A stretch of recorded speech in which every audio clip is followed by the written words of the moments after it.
Well, you know what, Daisy? I knew you'd talk about Catman today, so I've teed up an exclusive with the man himself. Catman. No, I'm only fucking with you. We got Lachie Neale on the line. Wow. The two-time Brownlow medalist, back-to-back flags. Lachie Neale joins us in the backyard before he goes to Here he is. Neale, how are you, King? Mate, the Uber's given me 17 minutes. I don't know what I got to do around here to get an Uber. You might need to go 3 times, baby. Just send a little private message saying, "Do you know who I am, mate?" Surely they're giving Hey, you a love chopper. the jersey, Mitch. Love the jersey. Where's yours, Daisy? Well, they don't have any of my size, unfortunately, at the minute, mate. But if we get one together, Mitch was actually going to get me a double bed sheet and put it on, but I said that was rather disrespectful. But congratulations to you, mate. Fantastic.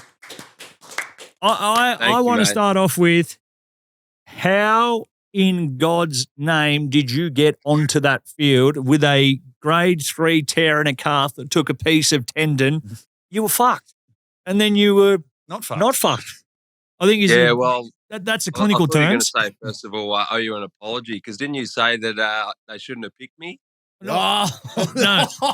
I said if your calf is fucked, which you said it was a risk. I've done a calf. We've all done a calf. You can't run, let alone run, have 17 and bang them home from 55. What are you doing here? Was it boxing? If anyone owes an apology champion, it's you for lying to the people. Yeah, the man of the people. You told me 2 weeks ago, grade 3 tendon, and mate, you looked. You were on the carry He's on track for 35 and 2, baby. Well, I don't know if you blokes have seen the size of my calves. I think everything else just takes over and the tear doesn't matter. So the rest just take control and away we go. Is that actually what happened though? Because if you talk us through when it first happened. I actually think so. I think obviously did a good rehab program, and the club put a lot of work into me. And the old hyperbaric, I don't even know if that does anything, but I sat in there for that long. But no, I don't know. I just had function that the club didn't think that I'd be able to have pretty early on, about 4 or 5 days in. After doing it, I was able to do a calf raise, which I wasn't meant to be able to do for another week. So once that happened, they sort of went, oh, shit, maybe we'll put together a different program. And if everything goes right, it might be a sneaky chance for the grand final. So that's the only hope I needed, and away we went. There would have been a fair bit of blood still on the scan. So no more scans, just all... No, I had a scan every week. So every Monday we got it scanned, and it was improving, and my workloads were going up in the gym and running sessions, bit of agility and whatnot, and they kept improving, and it wasn't damaging it any further. So they thought, shit, we're on here. Is that genuinely from like the physios and doctors' point of view though? Like a bloody, what do you call it? A miracle? Medical miracle? I think so. So I think I mentioned it before, but when the boys played the Pies for the prelim that morning, I did a really solid session. And in the Uber on the way back to the hotel, I said to Lukey Light, who's our head physio, I said, honestly, because once I ticked that off, I thought, if the boys get up, I think I'm going to play. I said, when I did it and you saw the scan results, like what percentage chance did you think I'd have to play in a grand final? And he said, honestly, under 1%. So, pretty crazy story, but I should just thank my old man, because genetically he's got massive calves, and so do I.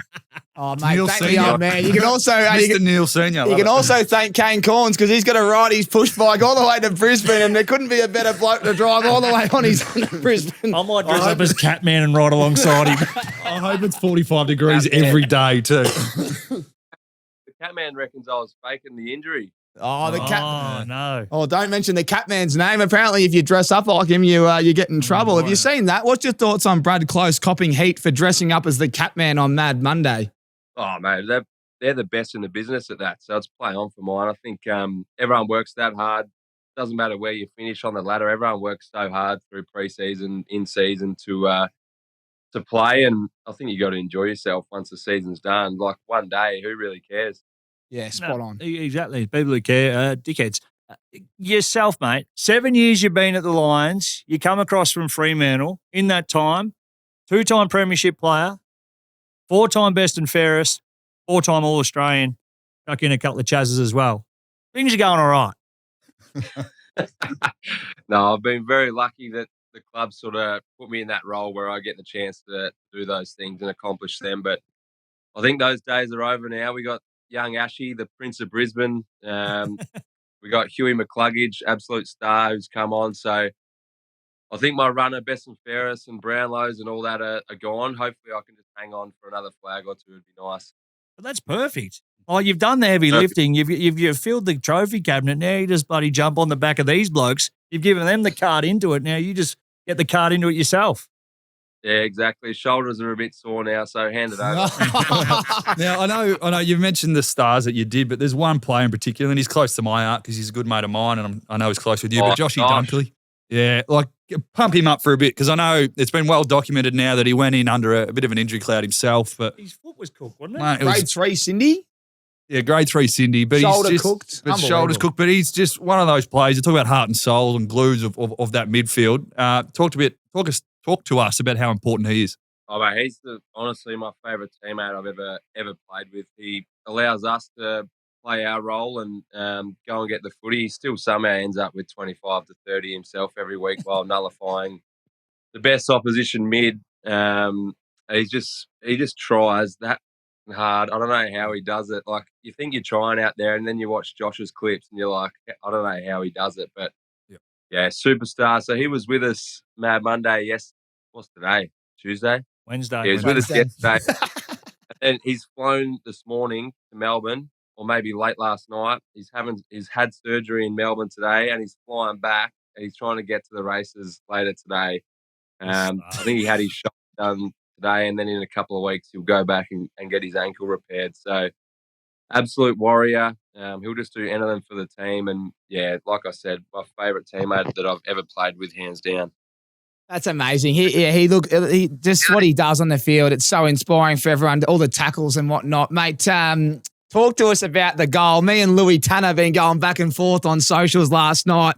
We're just looking at all your videos being played with Creed, and there's Brisbane Lions putting up a slow motion with you kissing the cup. Me and him. There's something with the Titanic. Yeah, there's some Titanic. There's everything. But we were watching it, and like your celebration was so good. But the moment, I think it was the moment where it was like, I think Brisbane have almost got this. Like, how did it feel on the G, especially with the prep going into the game and everyone telling you that you're not going to be right, you're going to ruin the team if you get injured? Like, how did that feel, mate, when you kicked it through the big sticks? Yeah, I think it's the best moment in my career, to be honest. I've been lucky enough to play in 4 grannies, won 2, lost 2, and just the moment that it was probably my favourite moment of my career. And Zorks did some pretty special work to get me the ball, and with the fresh legs was able to pop it through. If I had started the game, I don't think I would have made the distance. So it worked out well. I literally remember I had goosebumps walking back to the middle of the ground. I just sort of thought, like, far out. I reckon it's just broken their hearts a little bit, that goal. And then the start of the last quarter, we just went bang, bang, and it was sort of game over. So, big moment, and, bloody awesome that I could knock that one through. Oh, mate, it was a great moment. Congratulations. It was right down the end I was sitting, so it was special. I want to ask you one more before Wal gets a few more questions in with Daisy. Now, there's this thing with holding the cup, and the last man to hold the cup generally wins the flag. Did you know about this, and did you tactically just hold on to it last? No, so I have known about this. I think Trent Cotchin started it, and he's doing a bit of work with us. So every year that we've played in the granny, he's messaged me and Harris being like, whoever is up there, do not fucking let go of that cup. And I was like, I feel that uncomfortable about it. Last year, I think when I got interviewed, I said, oh, no, I don't care about that. Tried to let go first, but Ramps was the same, and he let go real quick. So I was the last one to do it. And then this year, me and Danger were like, all right, we'll let go at the same time. And it looks like I'm looking at his hand, but that little thing that you have to put it back on is that small. I thought I was going to drop it. So it looks like I'm looking at his hand, but I'm just trying to put it on the thing. And then I held it like, so I think it's real. I saw a stat that since that happened with Cochin, what would that been, 2017 or whatever, it's been 8-1. So if you hold on to it last, it's 8-1, which is pretty good stats. So if we ever get back there again, just hold on to that. I'll tell you what, the next time you get back there, whoever you're playing, you two will be there till fucking half time. How long can you hold it before putting it? Now, let's talk to us about Fags. Now, we had Ashcroft on before, and he was saying he's very process-driven. He wasn't really trying to too much inspire you at three-quarter time. It was about taking care of the fundamentals and getting the process right and all that. But in terms of showing emotion, has he shown any emotion in the last 48, 72 hours, to understand the severity of what he's just accomplished? Nothing. He's given us nothing. He hasn't even had a beer yet, Fags. So Has he ever shown emotion in your journey? Not really. I think like you saw last year when he won the first one, him and Lee Matthews, he had a bit of a tear. Like that was pretty special. But no, I think he's very like even in the rooms after we win it, he says, "Righto, boys, just be humble. We're still just people at the end of the day," and that's what makes him pretty special. And he keeps us very grounded and having our feet firmly on the ground with stuff like that. Like literally, we've just gone back to back. The boys are carrying on in the meeting room, and he's like, "Righto, boys, like you're still just people at the end of the day, so don't get carried away with this." Yeah. It is good advice. Good to see that you haven't listened to it. Posting all me highlights. I'll keep going as well. Keep going, and please do. That is the right that you get. But it does look to me like you've enjoyed this one percentages more than the others in terms of just how much fun you've had with it and realising how special it is. Yeah, I think so. I think like when you win the first one, it's a bit of a whirlwind and like you've never done it before, so you don't really know how to react. And then this year, once we won, it was like, righto, we know what the next few days look like, so let's just really embrace it and enjoy it. And there's absolutely no guarantees that we get back there again. So I think it's important to enjoy the moment and carry on a little bit. And you'll love it, mate, because, that clip of your goal, like I've heard probably 6 or 7 different commentators in different commentary boxes commentate that passage of play. So it'll follow you around forever. And every time it'll give you, it'll stick your heads up on your arm. So it's something that you can enjoy now. You'll be cashing in on for years to come, which is brilliant. Oh, brother, cashies. Toyota, just call up Toyota. I'll need those cashies. I'll need those cashies like you, Daisy. I'll need them. And the beauty of it's not a smother like stupid he, sure, it's a goal. You don't have to look like an idiot. You don't have to celebrate a 1%er.